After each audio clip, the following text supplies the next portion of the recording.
The snow fell harder than anyone expected that morning in Cedar Falls. The weather forecasters had promised light flurries. Nothing serious, certainly nothing to worry about. They were wrong. By 8 a.m., the storm had transformed the city into something unrecognizable, white, hostile, and dangerous. Ethan Cole had exactly 40 minutes to make it to the most important interview of his life. One offer, one chance, one step away from stability. Then he saw her, a woman slipping on ice, a truck skidding toward her through blinding snow, brakes useless on the frozen road. Ethan didn't think. He ran. Minutes later, he was soaked, late, and certain he had just destroyed his only opportunity. He had no idea the woman he saved would be waiting for him upstairs. Winter pressure. Ethan Cole woke at 5:47 a.m. to a freezing bedroom. The heater had shut off again. Frost traced the windows. The third notice from the heating company sat on his dresser, final warning in red ink. Numbers were numbers, and his were all negative. Nora appeared in the doorway at 6, wrapped in 2 blankets like a small, determined cocoon. 8 years old, already too observant for her own good. She could see through his carefully constructed optimism, the way she could see through a frosted window. If you looked hard enough, the truth was always there. "Dad, it's cold." The simple statement carried more weight than accusation. It was just fact, observable reality. He pulled her close, wrapping his arms around her blankets. "I know, sweetheart. I'll fix it." The promise felt hollow even as he spoke it. He always said that, always promised, always tried to be the dad who could solve everything with determination and will.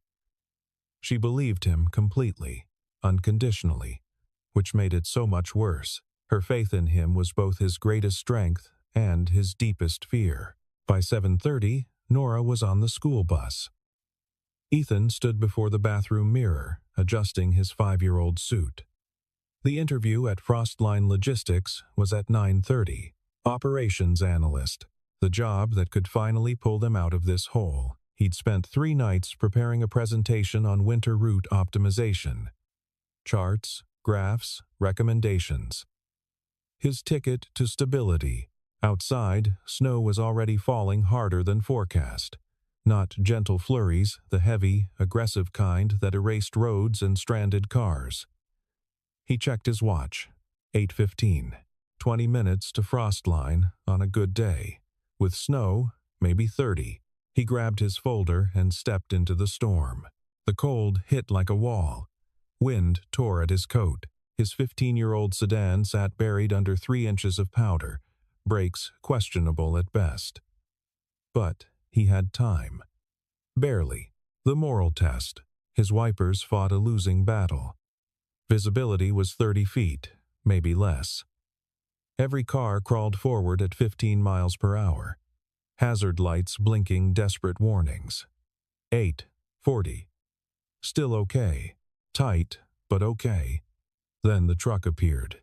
A delivery truck, 2 cars ahead, hit black ice.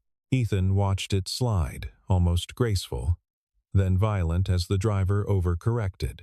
The truck spun across the center line into oncoming traffic. Everyone stopped, but Ethan saw something else. A woman standing in the middle of the road, checking her stalled car at the worst possible moment. The truck was sliding directly toward her. She saw it. Froze. 30 feet away. No time to stop. 3 seconds before impact. Ethan didn't think about the interview, his daughter, his future. He ran. His dress shoes hit ice and nearly sent him sprawling. He caught himself, pushed forward, grabbed her around the waist and yanked her backward with everything he had. They went down hard on frozen asphalt. His shoulder slammed the curb. Pain shot through his arm. The truck missed them by inches, sliding into a snowbank. Silence afterward. Just wind and snow and Ethan's hammering heart. The woman gasped beneath him. "Oh my God, you saved my life." Ethan rolled off, checking for injuries. "Are you hurt?" "No. I'm you, just..." She was maybe 40. Sharp features, expensive glasses hanging askew, dark wool coat already soaked through. Then Ethan looked down. His suit was destroyed, soaked, covered in slush. His folder lay 15 feet away, pages scattered like wounded birds. His watch said 8:54. 12 minutes. No, no, no, no. I need to. He scrambled up, collecting ruined pages. Wait, the woman grabbed his arm. At least let me get your name. I need to thank you properly. It's fine. Really. I'm Claire Whitman. You just saved my life. Ethan barely heard. The math was impossible now. 36 minutes to interview, 20-minute drive in good weather, 40 in this. No time to change. Could he show up soaked? No. But what choice did he have? Ethan Cole, he said quickly, helping her up. Are you sure you're okay? I'm fine. Better than fine, thanks to you. Other drivers had stopped. Someone was calling police. Ethan couldn't stay. Every second was the difference between late and catastrophically late. I really have to go. I'm sorry. He ran back to his car before she could respond. The drive took 43 minutes. Lost opportunity. The Frostline Logistics building was all glass and steel. Ethan pulled into the parking lot at 9:48 a.m., 18 minutes late, looking like he'd been pulled from a frozen river. His reflection in the glass told the story, hair plastered down, suit soaked, tie askew. A man who'd lost everything. The lobby was aggressively warm. His wet clothes steamed. A receptionist's professional smile faltered. I'm here for an interview. 9:30. Ethan Cole. She glanced at her computer. You're late. I know. There was an accident. I'll check with HR. A man in his 50s emerged. Gray suit, clipboard, the universal look of bad news. Mr. Cole? I'm Robert Chen, HR Director. I'm afraid we've already moved forward with another candidate. The words landed like physical blows. We had 3 candidates scheduled. The position requires punctuality and reliability. I'm sure you understand. Ethan could have explained. The woman. The truck. The split-second decision between someone's life and his own future. But what was the point? It would sound like an excuse. I understand, he said quietly. We appreciate you coming in. We'll keep your resume on file. The polite corporate brush-off. Thank you for playing. This had been it, his shot. Now he'd have to tell Nora Daddy didn't get the job. Figure out the heating bill, the rent, everything. His hand was on the lobby door when he heard it, the elevator opening with a soft chime. Ethan Cole? Ethan turned. The CEO reveal. The woman from the road stood in the elevator doorway, but transformed. Her snow-covered coat replaced by a tailored charcoal suit. Hair pulled back in a neat bun. Glasses straight. 3 people in business attire waited behind her. Recognition hit them both simultaneously. You, she said softly. Chen looked between them, confused. Miss Whitman, do you know this candidate? Miss Whitman. Claire Whitman, CEO of Frostline Logistics, featured in business magazines, turned the company around after the recession. He'd saved the CEO's life and shown up late to his interview. This man, Claire said, walking toward him, pulled me out of the path of a sliding truck 45 minutes ago. That's why he's late. That's why he looks like he swam here. Chen's expression changed. I see. You didn't mention that, Claire said to Ethan. Not an accusation. An observation. Ethan shrugged. It wasn't relevant to my qualifications. She studied him. The lobby had gone quiet. You chose a stranger over your future. You had to know arriving late would cost you this job. But you stopped anyway. You didn't even hesitate. I didn't think about it. Exactly. She turned to her team. Cancel my next 2 meetings. Clear conference room B. But Miss Whitman, we've already offered the position to put that offer on hold. I want to hear what he has to say. An older man in an expensive suit stepped forward. "Claire, with all due respect, this is highly irregular. We have protocols. Daniel, when you own the company, you can set the protocols. Until then, I'd appreciate your cooperation." Daniel Mercer, VP of Operations. 20 years with the company. Old guard. "This is emotional decision-making," he said. "Not business." "This is judgment," Claire corrected. "Something I value more than punctuality." 5th floor, conference room B, 10 minutes to dry off. Then we talk. She walked to the elevator. Her team followed, though Daniel shot Ethan a look that promised nothing good. 10 minutes later, Ethan stepped into conference room B, second chance. The conference room overlooked the city through floor-to-ceiling windows. Snow fell steadily outside. 5 people sat on one side of the table, Claire Whitman in the center, Chen to her left, Daniel Mercer to her right, expression carefully blank. 2 others, a younger woman with a tablet, and a middle-aged man in shirt sleeves. 1 chair sat empty across from them. "Mr. Cole, please." Claire gestured to the chair. Ethan sat. His damp suit squeaked against leather. He placed his water-damaged folder on the table. "I apologize for my appearance." "Don't. Tell me what you brought in that folder." Before it got wet, Ethan opened it carefully. Pages stuck together, ink running. Most charts illegible. But he remembered. 3 nights building this. Winter route optimization. I analyzed your publicly available shipping data from the last 5 years. You lose an average of 18% efficiency during winter months. Most concentrates in a 3-week window around the holidays. The woman with the tablet was typing. Daniel's expression shifted toward irritation. "The primary issue," Ethan continued, "is reactive rather than proactive planning. Your routes adjust to weather after it happens, not before. But weather patterns are predictable. 5-day forecasts are 85% accurate. You could pre-position resources and reroute shipments before storms hit. We have weather monitoring," Daniel said, "built into our logistics software." "You do," Ethan agreed. "But it's not integrated with route planning. Drivers don't see forecast data when planning runs. They see it when already on the road. By then, it's too late." Claire was watching intently. "If you integrated weather forecasting directly into route planning, if drivers could see predicted conditions 48 hours out, they could adjust before leaving the depot. Avoid routes that will ice over. Prioritize deliveries that might get snowed in. Move cargo to regional hubs ahead of storms." The IT guy was nodding.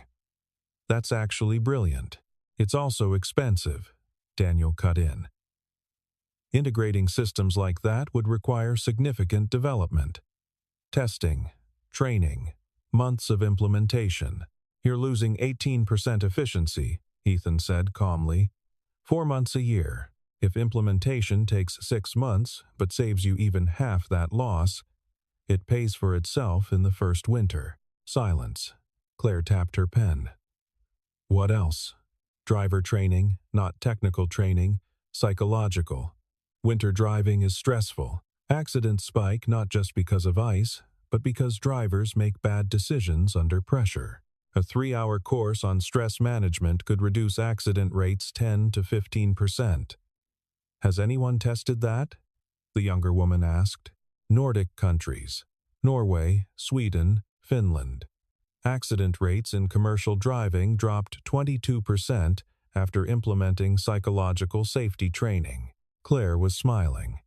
"Where did you learn all this?" "Library. And I've been driving in winter my whole life. You learn what works." "Tell me about your background." 9 years in distribution. Started as warehouse associate. Worked up to logistics coordinator. Managed routing for 40 drivers across 3 states. "Why did you leave?" Ethan met her eyes.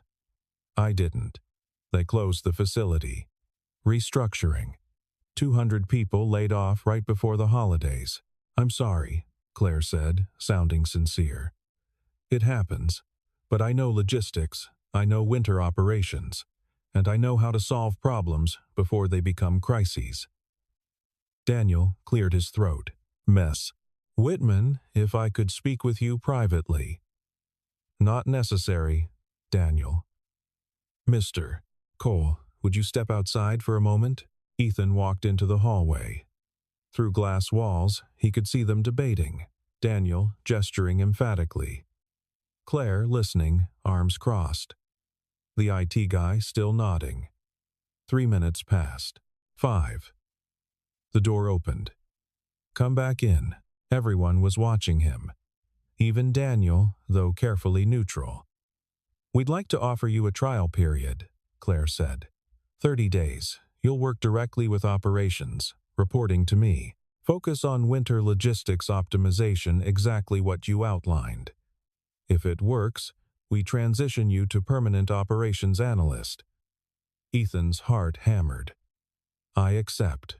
Don't you want to know the salary? She was smiling. I trust it's fair. It is. She slid a paper across. The number was more than his previous job, significantly more. Robert will handle paperwork. You start Monday. And Mr. Cole? Thank you for this morning, truly. He shook her hand. Thank you for the second chance. This isn't charity. I don't make business decisions based on sentiment. You have good ideas. Let's see if you can execute them. But as Ethan left, he caught something in her expression. Something that suggested maybe it was a little bit of both, first days and hidden enemies. Monday morning arrived cold and clear. The storm had passed, leaving Cedar Falls buried under 8 inches of snow. Frostline's operations floor was organized chaos. 50 workstations, multiple screens showing real-time truck tracking, radio chatter from drivers. The pulse of a company that never stopped moving. Daniel Mercer met him at the entrance. Mr. Cole, I'll be showing you around. Claire wanted me to get you oriented personally. Something in his tone suggested Claire had insisted. Not exactly warm, Daniel led him through the floor, introducing team leads with bare minimum enthusiasm. This is Ethan Cole, trial hire, working on winter logistics. People nodded, made polite small talk. Went back to work.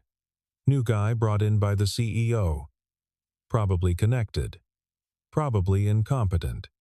He'd have to prove them wrong. Daniel deposited him at a corner desk.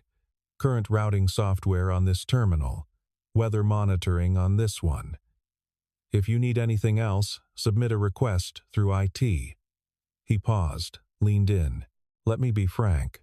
I've been doing this 20 years. Most trial hires don't make it past 2 weeks. Claire, giving you this opportunity doesn't mean you've earned it. It means you have 30 days to prove you deserve it. Understood. I hope so. Welcome to Frostline. The first week was brutal. 12 hours a day, analyzing data, learning systems, mapping routes, 7 a.m. to 7 p.m., sometimes later. The heating bill at home was paid. Rent covered, but Nora was eating dinner alone most nights, homework supervised via video call. It's temporary, he told her. Just until I get established. She said she understood. But he could see the loneliness in her eyes. By week 2, Ethan had identified the problem. Frostline's routing system was good, sophisticated, but it wasn't talking to the weather system. Drivers planned routes based on current conditions, not forecasts. Reactive. Inefficient. Exactly what he'd predicted. But there was something else. Something worse. The weather monitoring system had gaps, big ones. Certain regions weren't being tracked properly. Data for northern routes most vulnerable to winter storms was pulling from outdated stations. Some hadn't been updated in months. Drivers were making decisions based on bad information. Ethan pulled maintenance logs. The weather system was managed by operations, by Daniel's team. Service contracts showed regular maintenance was supposed to happen quarterly. This was bad. Not just inefficient, dangerous. He wrote a report, documented everything, recommendations, cost estimates, timeline. Sent it to Daniel first. Professional courtesy. Response came within an hour. Your concerns are noted. Will address in the next budget cycle. 6 months away. By then, winter would be over. Ethan forwarded the report to Claire. 20 minutes later, his phone rang. My office. Now. Claire's voice was tight, focused. Pressure and sabotage. Claire's office overlooked the city, all glass and clean lines. She stood by the window, arms crossed. Walk me through this. Ethan did. Data gaps, maintenance delays, potential risks. We have 3 major storms predicted in the next 2 weeks. If our weather data is wrong, we could have drivers on roads they shouldn't be on. At best, we lose time and money. At worst, someone gets hurt. Claire's expression was grim. Why hasn't this been flagged? I don't know. Daniel's response? Next budget cycle. She turned from the window. That's unacceptable. Get me a cost estimate for immediate repairs. I want this fixed by end of week. Yes, ma'am. And Ethan? Good work.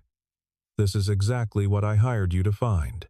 He left, feeling vindicated but uneasy.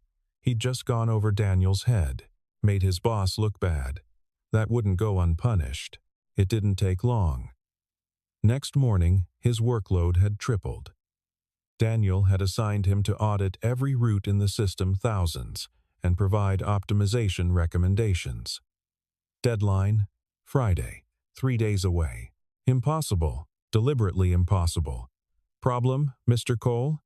Daniel appeared at his desk, coffee in hand. This timeline is tight, I know, but you're the efficiency expert, right?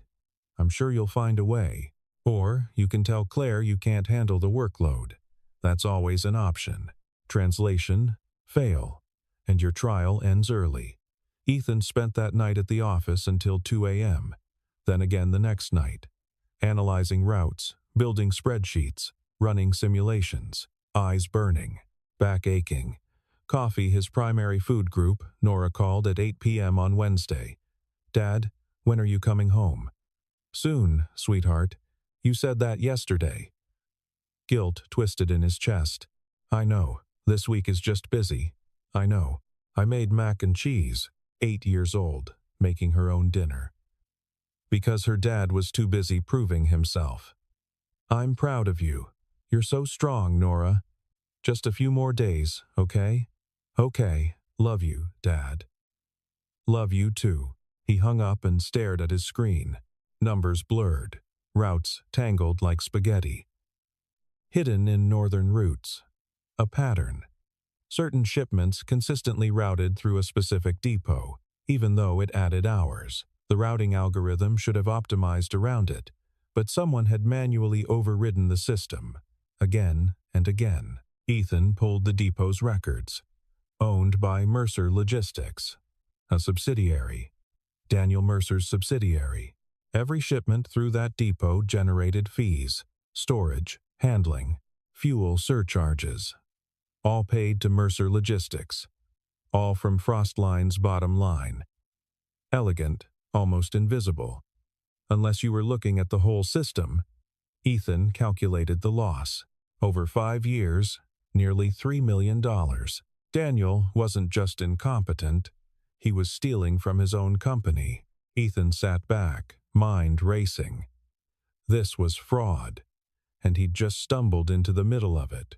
The storm breaks. The blizzard hit Thursday night.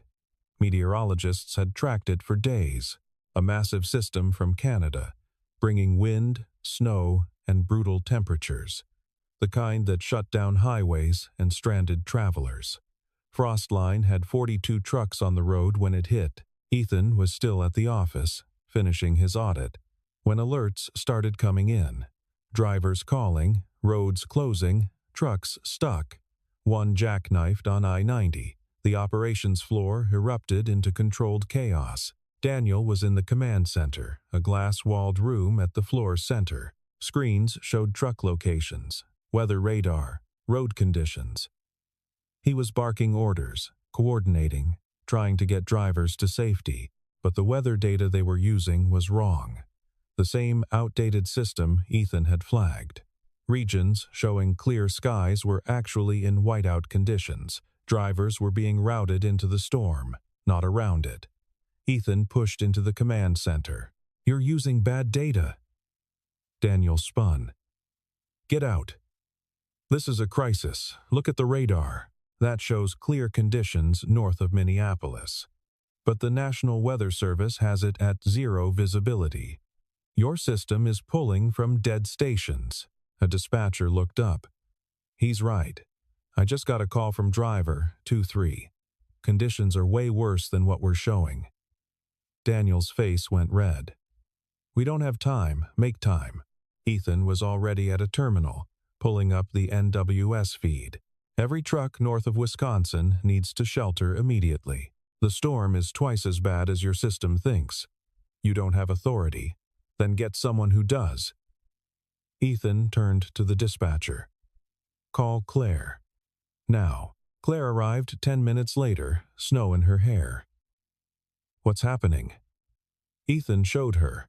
The broken weather system, trucks heading into danger, real-time NWS data showing conditions 3 times worse than what Frostline's system displayed. "How long has the system been wrong?" she asked quietly. 8 months. She turned to Daniel. 8 months? "We've been managing fine." "Fine. We have drivers in blizzard conditions because your system told them the weather was clear." "That's not fine, Daniel. That's negligent. With respect, this isn't the time. You're right. It's time to fix it." Claire turned to Ethan. "What do you need?" "Access to routing controls. Permission to override current assignments." "Done." She looked at the dispatchers. "You report to Mr. Cole until further notice. Daniel, step aside. Claire, you can't, I can, and I am. Right now, saving our drivers is more important than your ego. We'll discuss the rest later." Ethan took Daniel's seat, pulled up the routing system, started issuing orders. "All northern routes, immediate shelter. Find the nearest depot, truck stop, anywhere safe. Do not continue." "What about deadlines?" a dispatcher asked. "Deadlines don't matter if drivers die," Claire said flatly. "Do what he says." For 6 hours, Ethan orchestrated the largest emergency rerouting in Frostline's history. Using real-time weather data, he guided trucks to safety. Coordinated with depot managers, arranged hotel rooms for stranded drivers. By 2 a.m., every driver was accounted for. Safe. Some deliveries would be late, some clients angry, but no one was hurt. Claire stood beside him, watching the last truck pull into a depot. "You just saved this company millions in lawsuits, not to mention lives." "Just doing my job?" "No.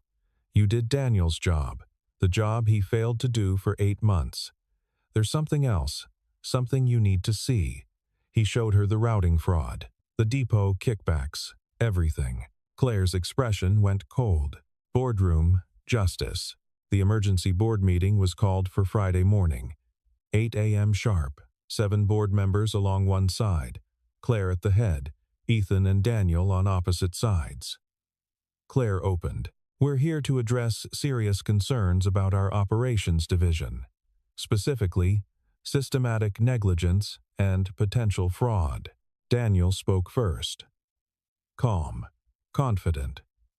"I've served this company 20 years. My record speaks for itself." "Yes, the weather system needed updates. I had it scheduled.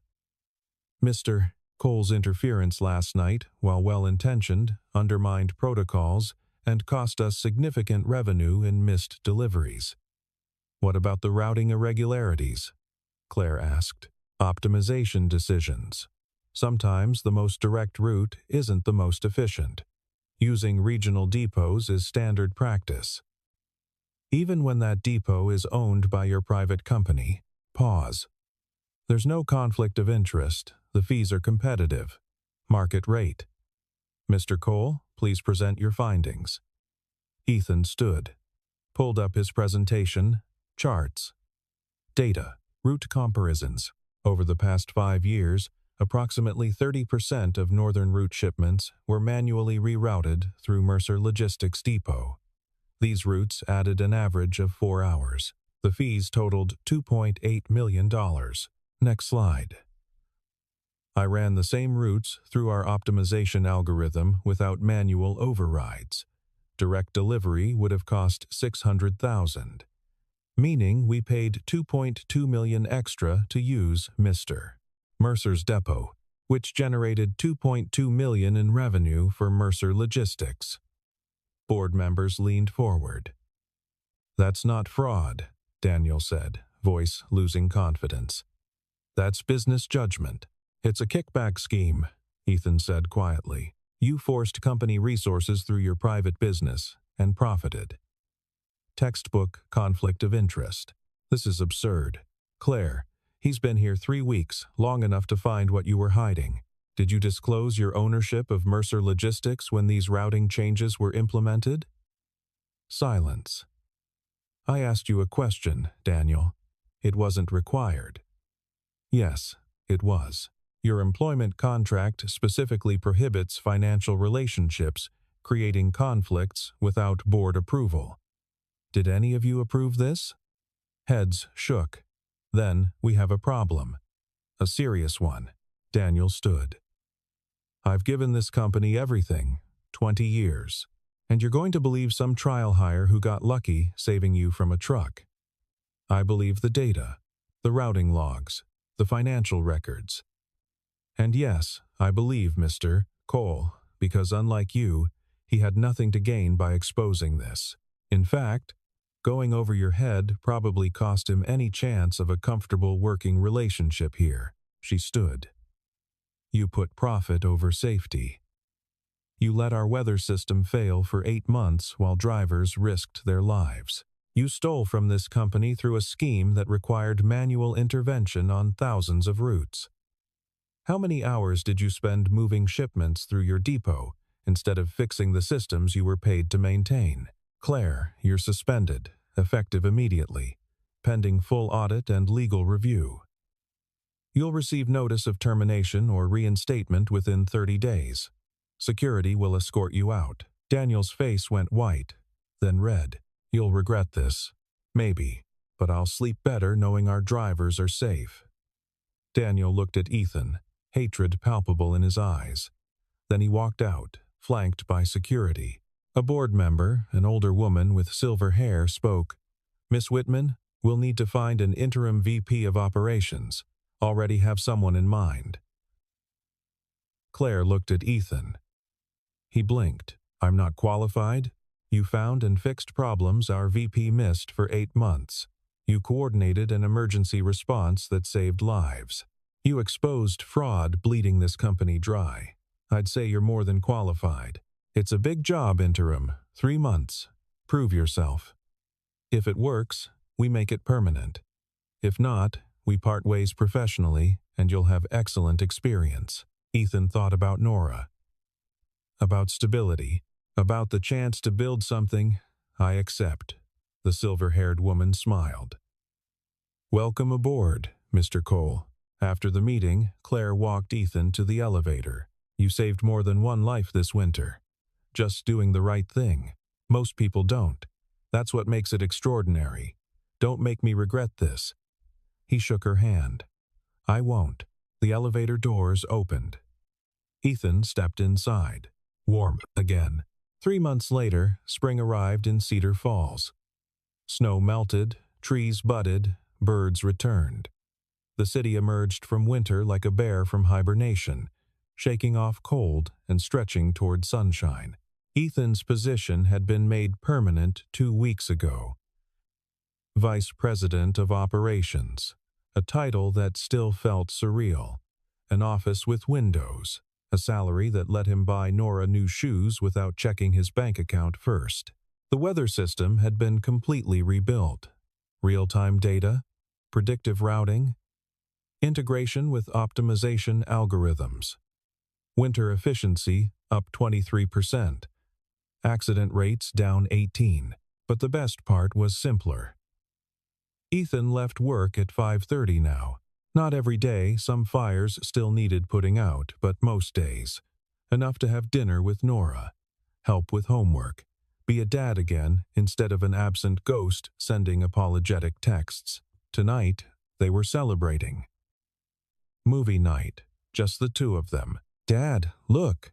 Nora held up her report card. Straight A's.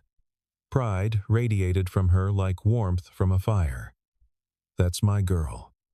Ethan pulled her into a hug.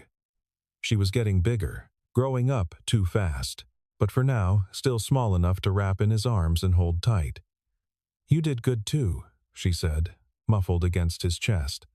"Yeah? Yeah.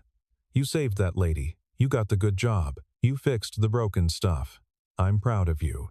Something in Ethan's throat tightened. All the late nights, the stress, the fear, it had been worth it for this moment. For her, "I'm proud of you too." The apartment was warm now. Heating bill paid automatically. No more third notices. No more choosing between heat and food. Just stability. Safety.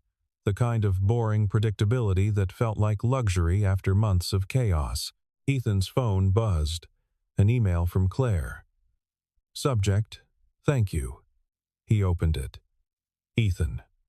3 months ago, you made a split-second decision to save a stranger. You didn't know who I was.